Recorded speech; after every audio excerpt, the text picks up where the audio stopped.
दुचाकी आडवी करता करताना अख्खी अर्थव्यवस्था आता आडवी झालेली आहे. लोकांचं बजेट पार अगदी खाली डोकं वर पाय झालंय.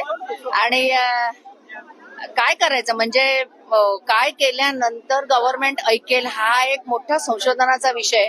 कारण कसं असतं की झोपेचं सोंग घेतलेल्याला जागा नाही करतायत. माझ्या आधी खूप जण बोलली, त्याने सगळ्यांनी हेच सांगितलं. गव्हर्नमेंट सर्वंट्सना 7वा आयोग 8वा आयोग असे आयोग असतात, पण जे ऍक्च्युली अगदीच हातावर पोट घेऊन जगतात त्यांची जी कमाई आहे ती आहे तिथेच आहे. पण दुधापासून ते प्रत्येक गोष्टीला पैसे मोजायला लागतात. आणि आपला रुपया ऑलरेडी गडगडला आहे. तर ज्या तऱ्हेने चायना मॅनेज करते किंवा आय मीन ठीक आहे, अमेरिकाला आपण फार घाबरतो और what ever, I don't know. पण जर का आयात निर्यातीच्या टॅरिफवर भारतानेही विचार केला किंवा क्रूड ऑइल चे ज्या किमती जास्त कमी होत असतात, पण त्याच्यावरही उपाय आहेत. I mean the entire government machinery is there to decide की लोकांना ह्याच्यातनं रिलीफ कसा मिळाला पाहिजे. लाखो करोडो लोकांचं कर्ज माफ केलं, राईट ऑफ केलंय. मग म्हणजे ती लोक जे निघून जातात, पळून जातात देशाच्या बाहेर आरामात, त्यांना सगळी कर्ज माफ, सगळं माफ. पण बिचारी जनता जी कुठेही जाऊ नाही शकत, यांच्या मारामध्येच आहे, तिने कुठे जायचं हा एकच प्रश्न आम्हाला पडलाय. आणि राष्ट्रवादी काँग्रेस, शरद पवार गटाकडनं जागोजागी आंदोलनं होत आहेत, होतच राहतील. पूर्वी जे जे गॅस सिलेंडर घेऊन बोंबाबोंब करत होते काँग्रेस शासनामध्ये, त्या सगळ्या जणी आता कुठे गेलेल्या आहेत. काही इथूनच तिकडे गेल्या आहेत. पण मला वाटतं कुठेतरी थोडीशी एक माणुसकी म्हणा किंवा एक थोडंसं आपल्यामध्ये काहीतरी नीतिमत्ता असावी. जरी सरकार तुमचं असेल तरी महागाई झाली आहे हे खरं आहे, मग कोणीतरी बोला आहे याच्यावर. आपल्याकडे विधिमंडळामध्ये नुसतं वेगळंच काहीतरी चाललेलं असतं, संसदेबद्दल तर काही बोलूच नका. म्हणजे लोकांनी जायचं कुठे? मतं देऊनही जर तुम्हीच निवडून येणार असाल. मी त्या दिवशी पण बोलले, ह्याच्यावर खूप मोठा डिस्कशन ते कोणीही चॅनल करणार नाही, कारण आता सगळं काही वेगळं चाललंय. पण आय थिंक ह्याच्यावर कुठेतरी नक्की विचार करा. आणि एक फार मोठं काहीतरी, जसं फ्रान्समध्ये जशी क्रांती झाली होती तसं काहीतरी आता लोकांनीच याच्यावर विचार केला पाहिजे. मला धान्य फुकट मिळतं, मला 1500 रुपये मिळतात, म्हणून मी जर घरात बसून राहिले, 1500 रुपये 2200 काय 2500 ते 1500 झाले. आता त्यांना दुसरे लाभ मिळतात, त्यांना फक्त 500 मिळतंय. पण 1500 रुपये जरी माझ्या खिशात येत असले तरी महागाई 3000 रुपयांनी वाढली आहे. मग त्या 1500 रुपयाचा मला काही उपयोग नाहीये जरी मला मिळाले तरी.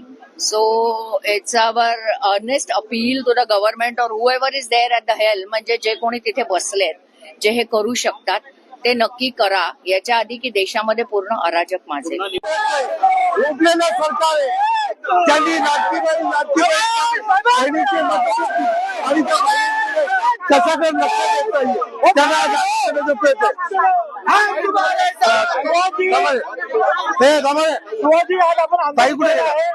नाही विरोधात काय सांगायला. सरकार झोपलेले, सरकारला जागत नाहीये. ते फक्त जात धर्म याच्यावर लढाई चालू ठेवलेली आहे आणि लोकांच्या नजरा दूर करते. पण ही महंगाईची मार एवढी आहे की लोकांना ती आता सोसत नाहीये. गोरगरिबांना आज पेट्रोलच्या किमती बघा, आज गॅसच्या किमती बघा, दिवसेंदिवस वाढत चाललेल्या आहेत. आताच आमच्या कार्यकर्त्यांनी घोषणा दिली की सोनं स्वस्त चाललंय, तेल महाग होत चाललंय. ही परिस्थिती होत चालली आहे. काय करणं, हे सरकार संपूर्णपणे झोपले. यांना कितीही जागा करण्याचा प्रयत्न केला तरी जागा होत नाही.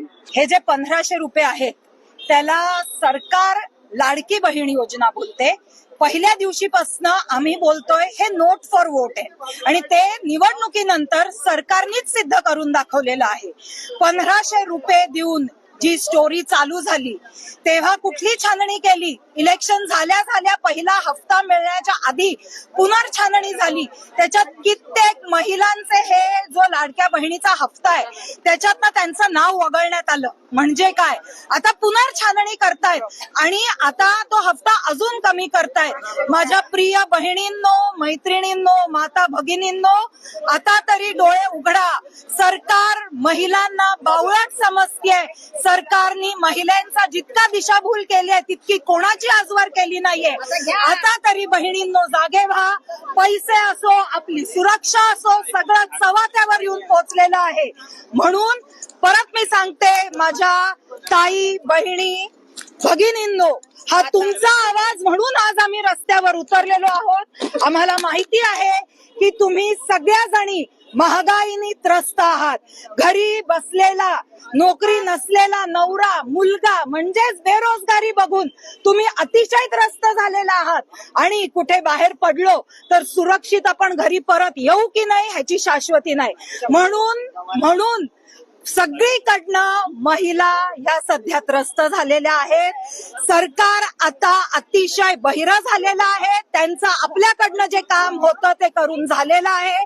आता आपल्याला काडी मात्र किंमत नाहीये. राष्ट्रवादी काँग्रेस पक्ष, शरदचंद्र पवार हा नेहमीच सामान्य जनतेच्या पाठी आणि प्रत्येक महिलेच्या पाठी त्यांच्या सगळ्याच त्रासात खंबीरपणे उभा असतो.